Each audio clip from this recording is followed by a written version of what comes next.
よろしくお願いします。これは任天堂の人気ゲームスプラトゥーンです。初代は2015年にWii U向けに発売され、その後もシリーズ作品が作られています。このゲームを象徴するのがステージの床や壁をインクで次々と塗り替えていく表現です。では、この広いステージを自由にインクで塗りまくる仕組みは一体どうなっているのでしょうか。この動画ではゲームの動きを見ながら、ゲーマーには正直どうでもいいようなプログラマーのディープで細かすぎる視点からゲーム機の設計を深掘りしていきます。なお、音声トラックを変更することで別の声や言語で聞くことができるのでご利用ください。まずはこのゲームのルールを簡単に説明します。オンラインでランダムに集まった4対4の2チームで3分間の試合を行います。目的は様々な武器を使ってステージにインクを塗り、相手チームよりも広い面積を確保することです。自分たちのインクの中に潜れば高速で移動できるだけでなく、消費したインクも素早く回復できます。さらに壁に塗ったインクの中を泳いで壁を登ることもできます。反対に相手のインクを踏むと移動速度が落ちます。相手にインクを当てられれば倒されますが、一定時間何もできないだけのペナルティしかありません。つまり、敵を倒すのが苦手な初心者でも、塗るだけでチームの勝利に貢献できるというバランスが、このゲームのすごいところなんです。プログラマーとして気になるのは、広大で複雑な形をした床や壁に、これほど大量のインクをどのように記録し、描画しているのかという点です。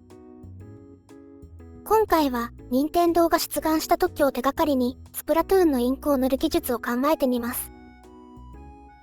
ただし、特許には、実際の製品では使われていない実施例が含まれている場合もあります。そのため、製品版が全て特許通りに作られていると断定するのではなく、特許から確認できる仕組みと、一般的な描画技術から推測できる部分を分けて見ていきます。一般的なシューティングゲームでは、壁に弾が当たると弾痕が残ることがあります。このような表現には、デカールと呼ばれる技術がよく使われます。デカールとは、壁や床の表面に弾痕などの模様を重ねて表示する仕組みです。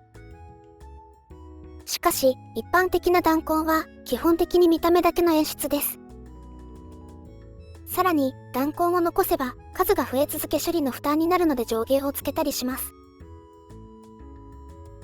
ところが、スプラトゥーンのインクは、見た目だけでなく、移動、潜伏、回復、壁登り、そして勝敗の判定にも使われるので、試合が終わるまで、塗られた状態を残す必要があります。そのため、大量のインク跡を、一つずつ独立したデカールとして管理する方法では、扱いにくいのです。そこで特許では 3200×3200 ピクセルの巨大な画像のようなデータでインクを塗った状態を管理するとしています。ここではわかりやすくメリマップと呼ぶことにします。メリマップはメモリー上ではテクスチャに似た2次元のピクセルデータです。ただし、コンクリートや木目のような見た目を保存するのではなく、それぞれの場所がどちらのチームに塗られているのかを示す情報が記録されます。まずは、この仕組みを理解するために、通常のテクスチャから説明します。ゲームの地形には、コンクリート、木材、金属などの模様を表示するテクスチャと呼ばれる画像が使われています。テクスチャは、ポリゴンの表面に貼り付ける画像で、例えば、1024×1024 ピクセルや 2048×2048 ピクセルといった大きさで作られます。1枚のテクスチャには複数の床や壁に使う模様をまとめて収めることもできます。そして、ポリゴンの拡張点にはテクスチャのどの位置を対応させるのかを示す座標が設定されています。グラフィックチップはこの座標を使ってポリゴンの表面に対応する模様を貼り付けながら描画します。塗りマップも基本的な考え方は似ています。床や壁の拡張点に塗りマップのどの位置を対応させるのかを設定し、ステージの塗れる面を2次元の塗りマップへ関連付けておきます。インクが床や壁へ当たると、その位置を塗りマップ上の座標へ変換し、対応する範囲に着弾したインクを描きます。こうして、3次元の複雑な床や壁の塗り状態を1枚の2次元データとして管理できるわけです。武器から発射されたインクは、床や壁に当たるまでは弾として処理されます。前のフレームにいた位置と現在の位置を線で結び、その線分と交差する床や壁がないかを調べます。線分と床や壁のポリゴンが交差した場所がインクの着弾位置になります。そして、その位置を中心に塗りマップへインクの形を描き込みます。この塗りマップへのインクの描画には、グラフィックチップが使われていると考えられます。インクを塗る処理では、着弾位置から床や壁へ向けて、インクの形を投影します。そして、インクが投影された場所の塗りマップに、そのインクを描画します。投射して描画する場所を決定するので、傾きや段差を持つ複雑な場所でも塗れるのです。この投射して塗るという処理は 3D グラフィックでは一般的な表現なので、グラフィックライブラリを使用し GPU で簡単に実現できます。塗りマップを更新したら、あとは通常の画面の描画処理で塗りマップも合わせて参照し、インクを重ねて描画するのです。この時塗りマップへ描き込まれるインクはかなり複雑な形をしています。さらに、壁へ当たったインクは下へ垂れるため、一見すると、とても複雑な処理をしているように見えます。ここからは、実際の映像を観察しながら、その実現方法を推測してみます。まずは、同じ場所へ何発かインクを打ち、複数の弾痕を比べてみます。それぞれ複雑な形をしていますが、よく見ると、似た輪郭を持つ弾痕があります。中には同じ形を左右反転させたり回転させたりしたように見えるものもあります。このことから何パターンか用意された弾痕を変形し、見た目のバリエーションを増やしていると推測されます。次に壁へインクを打つと弾痕の下からインクが垂れますが、毎回3本ほど描かれています。これは CPU のプログラムか GPU のシェーダープログラムで愚直にランダムの長さの線を描いているだけに見えます。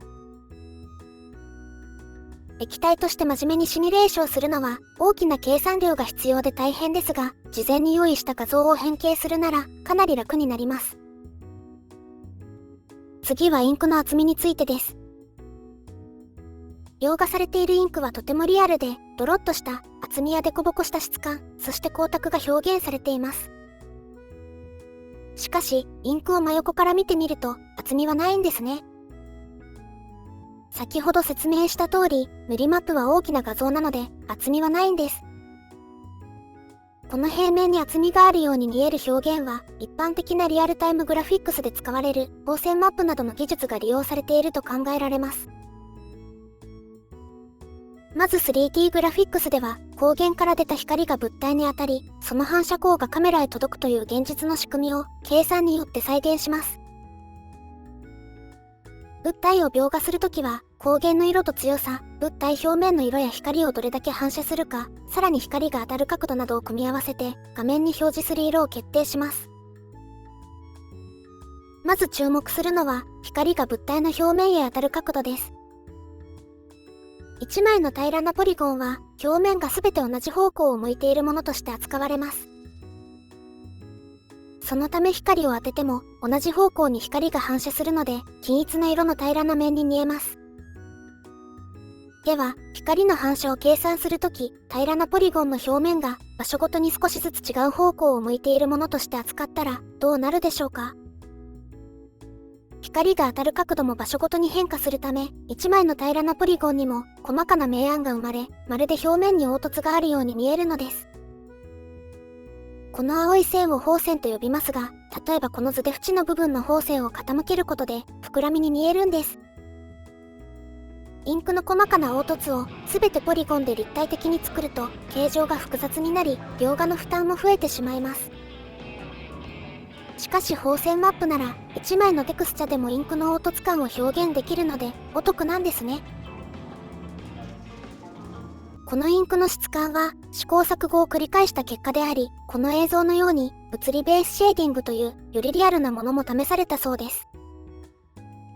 しかし、ゲームとして見づらいなど、リアルなら良いというわけではないという結論になったそうです。最後になりますが、スプラトゥーンは可愛いキャラクターがインクを打ち合うカジュアルな雰囲気のゲームです。しかし、つくよみちゃん、見た目の可愛らしさとは裏腹に、技術的には高度で複雑な仕組みによって成り立っているゲームなんです。通信技術についても書こうと思いましたが、今回はここまでにします。今回はこれで終わりです。次回はまた別のゲームを見ていきたいと思います。聞いてくれてありがとうございました。